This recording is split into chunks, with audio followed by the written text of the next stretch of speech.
ہاں شاعری اس میں نہیں ہے لیکن اس میں جذبات ہیں. جب ہر طرف خوف کا سما چھایا ہوا تھا،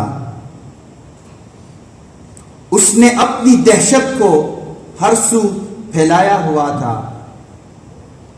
جب ہر طرف خوف کا سما چھایا ہوا تھا، اس نے اپنی دہشت کو ہر سو پھیلایا ہوا تھا. اس باعزت بارش بزرگ کو رلایا ہوا تھا. اپنی حرکتوں سے ہر ایک کو ڈرایا ہوا تھا. پوری قوت سے قبضہ جمایا ہوا تھا. بہت سے معصوموں کو پھنسایا ہوا تھا. ہمارے اثاثے کو اپنی جاگیر بنایا ہوا تھا. اور تو اور ایک بہن کو اس کا دھمکی آمیز خون تک آیا ہوا تھا. نہیں آیا ہوا تھا اس کا مطلب. اچھا، ہمارے اثاثے کو اپنی جاگیر بنایا ہوا تھا.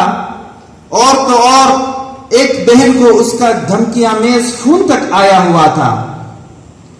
ایسے میں اللہ نے اپنی لاٹھی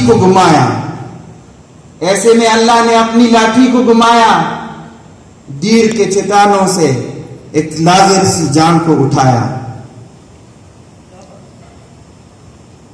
اچھا، یہ میری تعریف نہیں ہے، یہ میں تعریف نہیں کر رہا ہوں. یہ میں ان کے منصوبوں کو اللہ نے کس طرح خاک میں ملایا اس کی ایک پلاٹنگ میں کر رہا ہوں. پہلے اس کو عربی میں ماہر بنایا، پھر حق کی خاطر آواز اٹھانے کا قابل بنایا، تھوڑا سا قانون بھی سکھلایا. جب پوری طرح سے تیری درگت بنانے کے قابل بنایا تو لا کر تیرے سر پر بٹھایا. اب اگر اس نے اچھے اچھوں کو ہے خوب ہلایا تو یہ تو بتاؤ کہ اس میں میرا قصور کیا ہے؟